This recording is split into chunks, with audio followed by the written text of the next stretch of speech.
Good morning बेटा। बेटा आज का टॉपिक होगा आपका प्रोटीन्स। हम लोग आज बेटा प्रोटीन्स के बारे में पढ़ेंगे और इससे पिछले वीडियो में पढ़ रखा बेटा आपने एमिनो एसिड्स पढ़ रखे हैं, पेप्टाइड पढ़ रखे हैं, पेप्टाइड बॉन्ड पढ़ रखे हैं एंड पॉलीपेप्टाइड्स पढ़ रखे हैं। और बेटा आज का जो टॉपिक होगा बेटा आपका होगा वो प्रोटीन होगा। बेटा जैसा कि आप जानते हैं सभी कि जितना भी लिविंग बीइंग्स है, जीव जगत जितना भी है, उनमें से जो भी जैव अणु बायोमॉलिक्यूल्स प्रेजेंट है तो वो प्रोटीन ही है जो सबसे ज्यादा मात्रा में प्रेजेंट होता है हमारे यहाँ। और जितनी हमारी बॉडी की सेल्स होती हैं उन सब में भी प्रोटीन होता है। उनके संरचनात्मक और जो क्रियात्मक स्ट्रक्चरल एंड जो फंक्शनल इकाइयां होती हैं वो भी प्रोटीन से ही बनी होती हैं। मीन्स हम कह सकते हैं जितना भी प्रोटीन हमारी बॉडी में बॉडी की ग्रोथ तथा हमारी जो भी बॉडी होती है उनमें जो सेल्स हैं उन सेल्स की रिपेयरिंग में पार्टिसिपेट होता है, रिपेयरिंग में भाग हो देता है। या कह सकते हैं हमारी जो सेल्स है उनको उनकी ग्रोथ करने में, वृद्धि करने में, या हमारी बॉडी की जो मरम्मत होती है, जैसे हमारे कहीं चोट लग जाती है वहां पर जो प्रोटीन वर्क करता है और हमारे जितने भी घाव होते हैं उन सभी में प्रोटीन वर्क करके अपना वर्क करता है। तो बेटा देखिए जो प्रोटीन होता है वो सबसे पहले कहां से लिया गया? एक प्रोटीन जो है ग्रीक वर्ड होता है, Greek word Proteus, Greek word Proteus, Proteus बेटा प्रोटियस से लिया गया है। इसका मतलब होता है फर्स्ट होता है। प्रोटियस मीन्स लिया गया फर्स्ट, मीन्स प्राथमिक लिया गया या महत्वपूर्ण। प्राथमिक होता है या फर्स्ट जिसका महत्वपूर्ण हमारी बॉडी के लिए या हमारे लिविंग बीइंग्स के लिए होता है, उनमें से लिया गया प्रोटियस। मतलब होता है ग्रीक वर्ड प्रोटियस और इसका मतलब होता है फर्स्ट। और फर्स्ट मीन्स होता है प्राथमिक, जिसको प्राथमिकता सबसे पहले दी जाती है या ये बहुत ही महत्वपूर्ण होता है। बड़ा ये प्रोटीन जो होता है, प्रोटीन में से आपका कार्बन, हाइड्रोजन, ऑक्सीजन, नाइट्रोजन, जितने भी बेटा ये इस तरह से युक्त कार्बनिक यौगिक होते हैं, जितने में से जिन कार्बनिक यौगिकों में प्रेजेंट होता है वो कार्बनिक यौगिकों में से बेटा ये सब प्रोटीन में पाए जाते हैं। और कुछ मात्रा में से जो हमारा सल्फर होता है एंड फास्फोरस, सल्फर और फास्फोरस भी प्रोटीन में कुछ मात्रा में पाया जाता है। तो बेटा यहाँ पर सबसे ज्यादा क्या पाया जाता है? कार्बन, हाइड्रोजन है, ऑक्सीजन है, नाइट्रोजन है and some amount of the sulphur and phosphorus भी कुछ मात्रा में प्रोटीन्स में पाए जाते हैं। बेटा प्रोटीन जो है उसका डिस्कवरी किसने किया था? उसके डिस्कवरी किया था बेटा मुलर ने डिस्कवर किया था। मुलर इसको बोलते हैं मुलर। मुलर ने बेटा इसको डिस्कवर किया था प्रोटीन को फर्स्टली। और कब किया बेटा इसको? इन्होंने किया था 1839 में डिस्कवर किया था। बेटा जब मुलर ने इसे 1839 में डिस्कवर किया था इस प्रोटीन्स को, ठीक बेटा। अब बेटा इसमें से प्रोटीन की जनरल बात करने के बाद में हम बात करेंगे कंपोजिशन, मीन्स प्रोटीन में से बेटा क्या क्या प्रेजेंट होता है। कार्बन कितने परसेंट प्रेजेंट होता है, हाइड्रोजन कितने परसेंट प्रेजेंट होता है और ऑक्सीजन, नाइट्रोजन, सल्फर ये सब कितनी कितनी मात्रा में प्रेजेंट होते हैं। तो हम बोल सकते हैं कंपोजिशन ऑफ द प्रोटीन्स या प्रोटीन का संगठन कितना कितना मात्रा में प्रेजेंट होता है। बेटा जो प्रोटीन होता है उसमें से कार्बन सबसे ज्यादा मात्रा में प्रेजेंट होता है बेटा कार्बन। और जो इसका कार्बन का बेटा परसेंट होता है कितना होता है? ये 50% से 50% से लेकर के 53% तक कार्बन प्रेजेंट होता है यहाँ पर कंपोजिशन।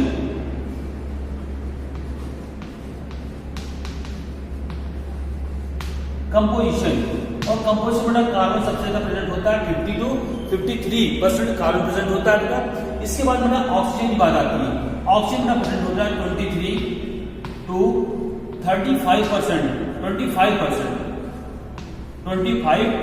प्रेजेंट होता है क्या? कार्बन सबसे ज्यादा प्रेजेंट होता है बेटा 50 to 55%, 53% एंड ऑक्सीजन का 23 से 25%, 23 से 25% प्रेजेंट होता है बेटा ऑक्सीजन प्रेजेंट होता है बेटा। इसके बाद जो नाइट्रोजन होता है, नाइट्रोजन होता है बेटा नाइट्रोजन वो बेटा 16 से लेकर के 17% तक प्रेजेंट होता है इन प्रोटीन्स में।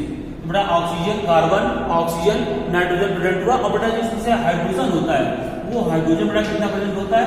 6 से लेकर के 7% तक बेटा ये आपका हाइड्रोजन प्रेजेंट होता है। बेटा हाइड्रोजन इतना कम मात्रा में प्रेजेंट होता है, 6 से लेकर के 7% प्रेजेंट होता है। और बेटा इसके बाद में जो सल्फर होता है, सल्फर बेटा अभी हमने बताया था आपको जो सल्फर होता है बहुत कम मात्रा में प्रेजेंट होता है। बेटा सल्फर 1% लगभग प्रेजेंट होता है। तो ये इसमें कंपोजिशन प्रेजेंट होते हैं और इस हिसाब से फास्फोरस भी बहुत कम मात्रा में प्रेजेंट होता है। तो बेटा यहाँ पर कंपोजिशन देखा गया, संगठन देखा गया, इसका संगठन देखा गया। संगठन कितना परसेंट है? कार्बन है 50 से 53% है, ऑक्सीजन है 23 से 25%, नाइट्रोजन है 16 से 17% और बेटा हाइड्रोजन है 6 से 7% हो गया। और बेटा यहाँ पर सल्फर होता है बेटा 1% सल्फर प्रेजेंट होता है प्रोटीन्स में से। ठीक बेटा, अब बेटा इसके बाद हम बात करेंगे स्रोत, मीन्स इसके सोर्स कौन कौन से होते हैं। बेटा इसका सोर्स दो टाइप्स के होते हैं, एक होता है बेटा प्लांट्स जिसे प्लांट प्रोटीन्स है और दूसरा बेटा होता है एनिमल प्रोटीन्स होती है। बेटा पहला होता है इसमें से आपका एनिमल प्रोटीन्स।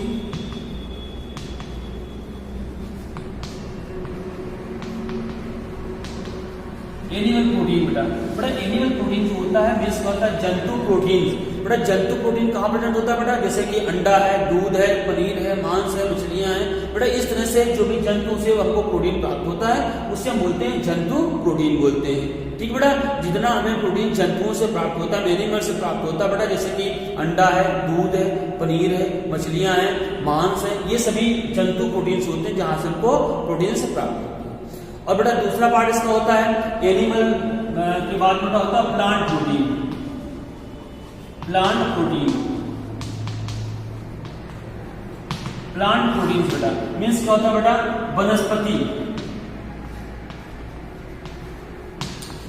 प्रोटीन बेटा क्या होती है? वनस्पति प्रोटीन्स क्या होती है? बेटा देखिए जितना हमें पेड़ पौधों से या कह सकते हैं वनस्पतियों से प्रोटीन्स प्राप्त होती है उसे हम बोलते हैं वनस्पति प्रोटीन्स होती है। बेटा देखो जैसे कि मान लीजिए दाल है, दाल हमारे वनस्पति से मिलती है हमको, राजमा है, सोयाबीन है, हरी सब्जियां हैं, ये सभी प्रकार की होती हैं, ये प्लांट प्रोटीन्स होते हैं, मीन्स वनस्पतियों से हमको प्रोटीन प्राप्त होती है, उन्हें बोलते हैं प्लांट प्रोटीन्स।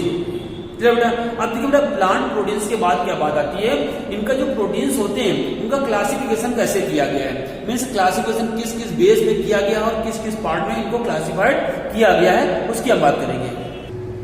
बेटा देखिए क्लासिफिकेशन आपका प्रोटीन्स हम पढ़ेंगे और सबसे पहले जो क्लासिफिकेशन किया गया बेटा based on the chemical composition. बेटा केमिकल कंपोजिशन रिगार्डिंग उसका जो क्लासिफिकेशन किया गया है उसकी सबसे पहले हम बात करते हैं। बेटा देखिए जो केमिकल कंपोजिशन रिगार्डिंग जो उसका क्लासिफाइड किया गया है उसको 3 टाइप्स में क्लासिफाइड किया गया है। बेटा जो फर्स्ट पार्ट होता है उसको बोलते हैं सरल प्रोटीन, या होता है सिंपल प्रोटीन। बेटा इसका पहला पार्ट होगा आपका होगा इसका सरल प्रोटीन। सरल प्रोटीन होता है इसी बोलते हैं बेटा सिंपल प्रोटीन।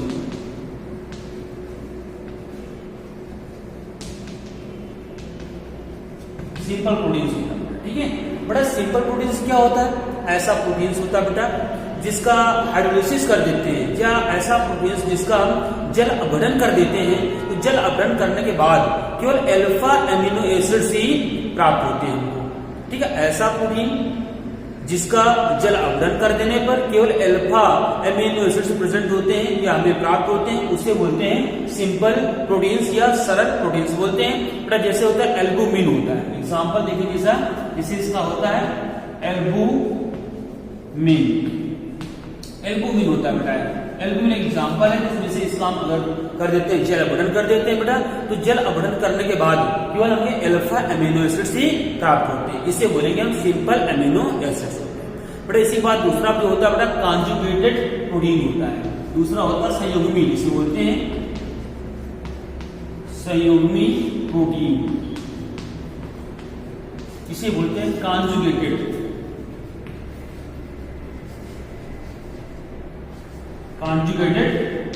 प्रोटीन। संयुग्मी या कॉन्जुगेटेड प्रोटीन्स होता है। बेटा देखिए संयुग्मी या कॉन्जुगेटेड प्रोटीन्स क्या होते हैं? तो ऐसे प्रोटीन्स जिनका जल अपघटन करने पर एक नॉन प्रोटीनी तथा दूसरा भाग जो अल्फा एमिनो एसिड्स का प्राप्त होता है। मीन्स ऐसा एमिनो एसिड्स कोई भी हो जिसका जल अपघटन कर दिया जाए, एक नॉन प्रोटीनिक प्राप्त हो पार्ट हो, दूसरा हो अल्फा एमिनो एसिड का पार्ट प्राप्त होता है, उसे बोलते हैं कॉन्जुगेट प्रोटीन बोलते हैं। ठीक बेटा, अब इसका एग्जाम्पल कौन सा हो सकता है या इसमें कौन सा नॉन प्रोटीनिक पार्ट हो सकता है? बेटा एक होता है प्रोस्थेटिक समूह होता है और नॉन प्रोटीनिक पार्ट्स होता है। अप्रोटीनी जिसको बोलते हैं, नॉन प्रोटीनिक पार्ट्स कौन होता है? प्रोस्थेटिक पार्ट से बोलते हैं। बड़ा एग्जाम्पल क्या इसका हो सकता है? बड़ा इसका एग्जाम्पल होता है न्यूक्लियोप्रोटीन्स होता है। एग्जाम्पल इसका होगा बेटा न्यूक्लियोप्रोटीन।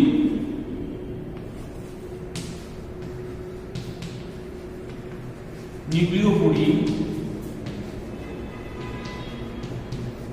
न्यूक्लियोप्रोटीन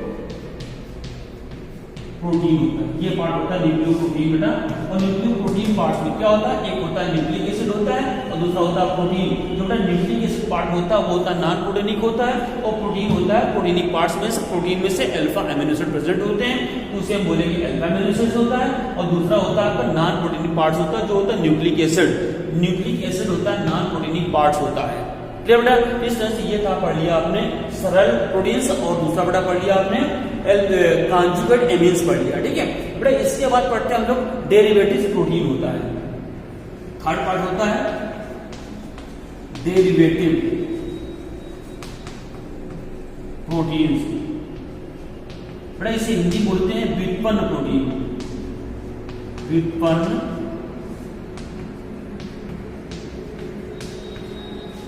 व्युत्पन्न बेटा प्रोटीन होता है। बेटा व्युत्पन्न प्रोटीन क्या होता है भाई?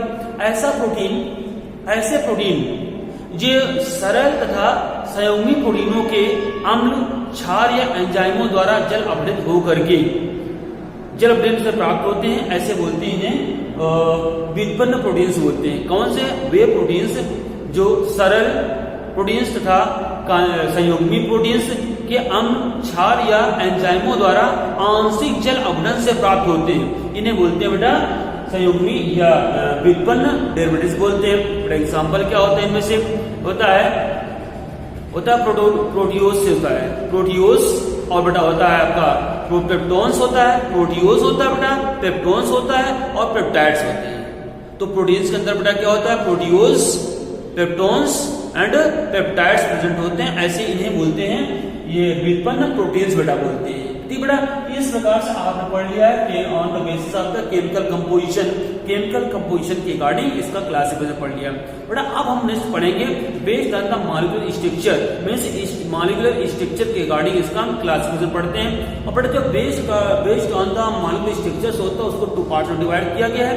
एक होता है रेशेदार प्रोटीन्स, जिसको बोलते हैं फाइब्रिक प्रोटीन्स होता है, और दूसरा बेटा होता है आपका कणिकामय या दानेदार प्रोटीन्स या ग्रेन्यूल्स प्रोटीन्स होता है। ठीक बेटा? तो दो प्रकार के इसमें से हम प्रोटीन पढ़ेंगे। बेटा हम पढ़ेंगे दूसरा पार्ट इसका होगा based on the molecular structure, means जो प्रोटीन का क्लासिफिकेशन हुआ है based on the molecular structure regarding इसका जो क्लासिफिकेशन उसकी बात करते हैं, मींस उसका स्ट्रक्चर के रिगार्डिंग कैसे क्लासिफाइड किया गया है। बेटा जो फर्स्ट पार्ट होता है इसे बोलते हैं रेशेदार प्रोटीन होता है। रेशेदार प्रोटीन बना होता है। अब बेटा देखिए रेशेदार प्रोटीन कौन सा होता है? जिसको बोलते हैं धागे नुमा रेखी संरचना वाला स्ट्रक्चर। उसका कैसा होता है? रेखी होता है, एक लाइनिंग होता है, उसके गाड़ी संरचना होती है, उसे बोलते हैं हम लोग रेशेदार प्रोटीन्स बोलते हैं। तो इस प्रकार के प्रोटीन रेखीय धागे नुमा अणुओं से बनी होती है। ठीक है? रेखीय धागे नुमा अणुओं से बनी होती है। इनमें से प्रोटीन पॉलीपेप्टाइड श्रृंखला परस्पर जितने भी पॉलीपेप्टाइड श्रृंखलाएं होती हैं वो परस्पर हाइड्रोजन बॉन्ड या डाइसल्फाइड बंधों द्वारा जुड़ी होती है।